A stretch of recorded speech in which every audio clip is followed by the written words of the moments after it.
Assalamualaikum warahmatullahi wabarakatuh.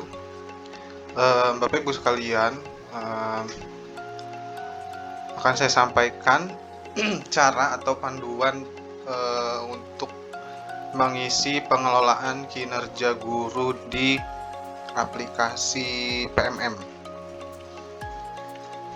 Ini slide PPT-nya nanti mungkin bisa diliterasi secara mandiri. Nanti ini ada aturan-aturan, regulasi-regulasi, dan latar belakang kenapa pengelolaan kinerja guru dan kepala sekolah di aplikasi PMM ini muncul. Nah, ini salah satunya, ada regulasinya dan petunjuk teknis pengelolaan kinerja guru dan kepala sekolah di Perdirjen GTK nomor 7607. Nah, pada video ini akan saya sampaikan simulasi cara kita mengisi pengelolaan kinerja guru dan kepala sekolah lewat aplikasi PMM. Jadi Bapak Ibu sekalian, untuk pengelolaan kinerja guru ini itu akan terintegrasi dengan rapot sekolah masing-masing satuan pendidikan. Dan adanya pengelolaan kinerja guru ini, pada intinya guru dituntut untuk jadi long life learner, dalam artian pembelajar sepanjang hayat. Artinya kita terus upgrade skill, dan itu nanti akan dikontrol, skill apa yang akan kita upgrade, kemudian sudah tercapai atau belum di pengelolaan kinerja guru di aplikasi PMM. Nah, ini ada beberapa variabel, ada praktik kinerja, kemudian ada pengembangan kompetensi, perilaku kerja, dan dokumen akuntabilitas. Nanti file PPT ini akan saya share.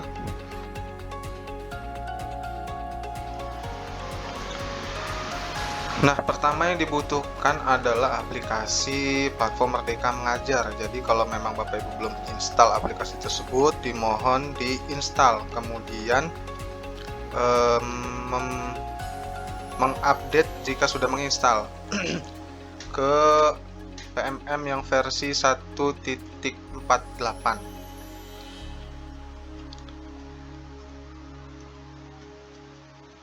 Ini pusat bantuan. Kalau mungkin ada yang hendak ditanyakan atau dibingungkan, bisa ke website ini, pusatinformasi.guru.kemendikbud.go.id. Nah, jadi nanti kalau sudah menginstal aplikasi PMM tersebut nanti dan sudah terupdate di versi 1.48, itu nanti akan muncul satu tombol untuk mengakses ke pengelolaan kinerja guru.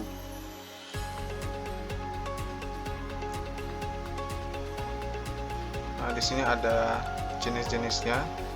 Jadi yang pertama kita butuhkan itu adalah akun belajar.id, kemudian aplikasi PMM yang sudah masuk di akun belajar.id masing-masing dari Bapak Ibu guru sekalian.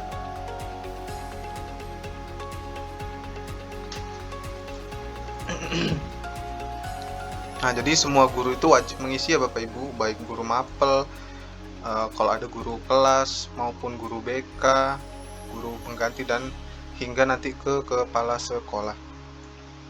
Kalau untuk operator belum disediakan dan sedang dikembangkan oleh Kemendikbud.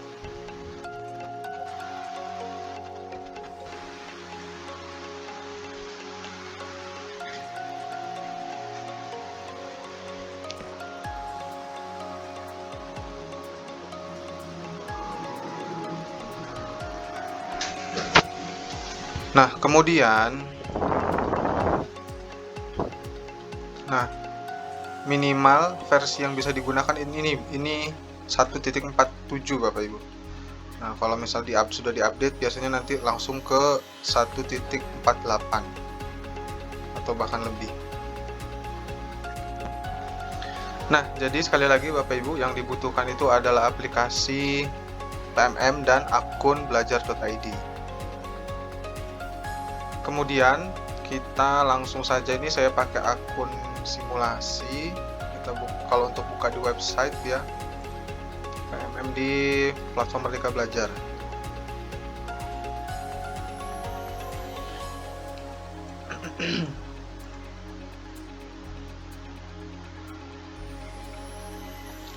Jadi sekarang guru yang rutin rajin mengupgrade diri, kemudian rajin ikut seminar dan lain sebagainya, itu bisa dikontrol dan terdeteksi oleh kementerian, oleh pusat. Jadi ketika misal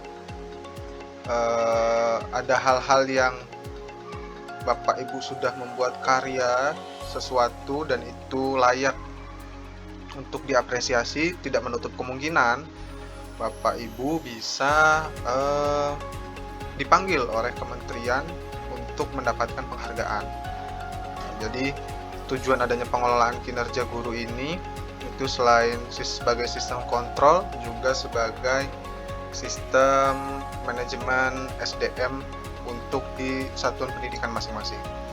Nah, nanti di aplikasi PMM yang di handphone itu akan muncul tombol ini Bapak Ibu, pengelolaan kinerja. Dan kalau memang belum muncul, berarti kalau memang belum muncul, kita sudah update, kita sudah login, tapi tetap belum muncul, berarti dia harus dibuka dulu di website. Karena disarankan untuk membuka di website untuk pengelolaan kinerja ini. Nah, setelah dibuka Bapak Ibu, nanti kita akan mulai merencanakan kinerja. Jadi untuk timelinenya, nah di sini ada timelinenya Bapak Ibu, alur pengelolaan kinerja. Jadi di bulan Januari ini dari tanggal 1 sampai 31 Januari itu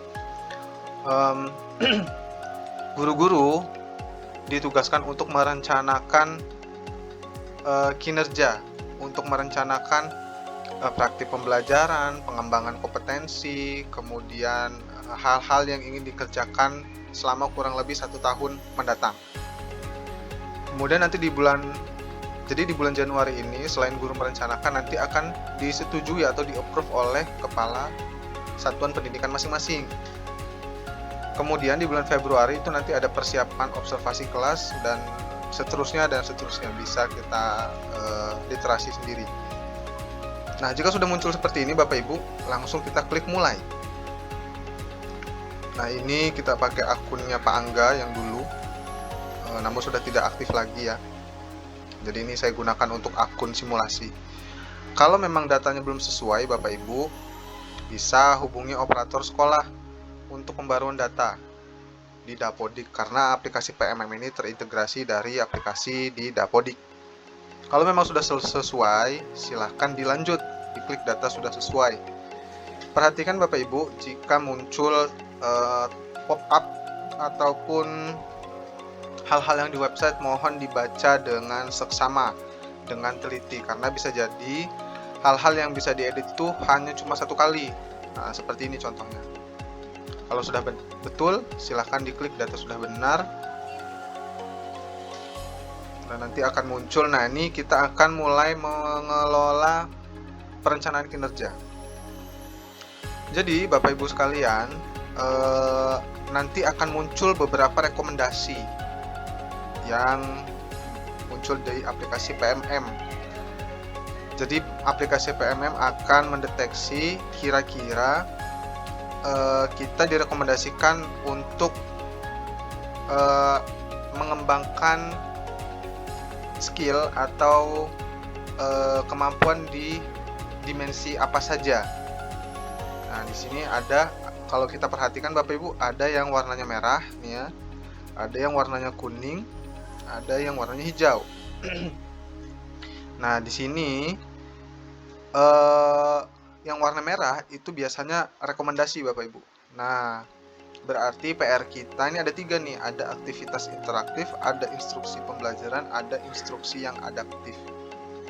Nah, kalau dia rekomendasi dan ininya warna merah dan di bawahnya warna merah, berarti itu yang harus kita selesaikan atau skill tersebut yang harus kita upgrade gitu ya. Nah, nanti ini bisa dipilih.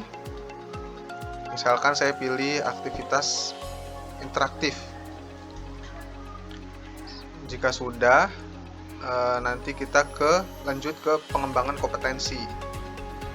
Nah, nanti di pengembangan kompetensi ini kita akan memilih rencana hasil kinerja seperti apa yang akan kita capai.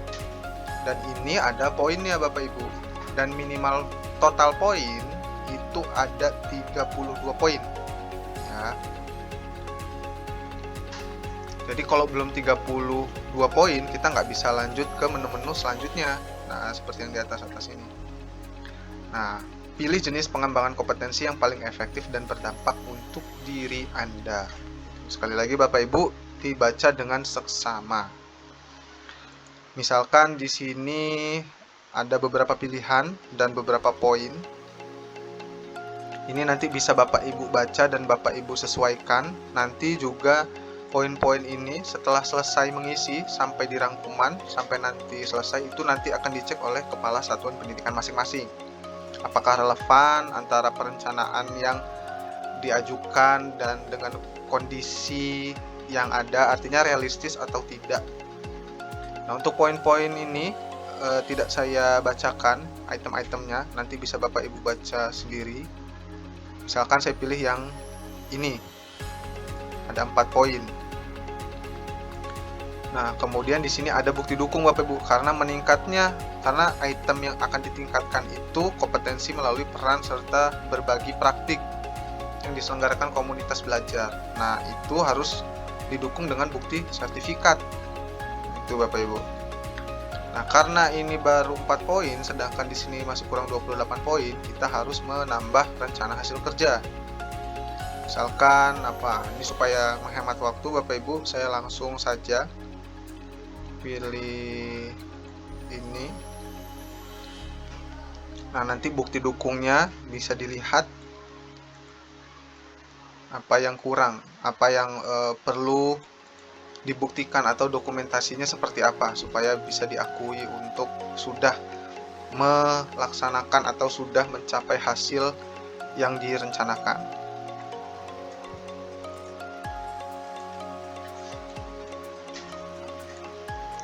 Mungkin nanti ini bisa ditambah sesuai dengan kebutuhan Bapak Ibu masing-masing. Ini saya persingkat saja. Nah, sudah cukup 32 poin.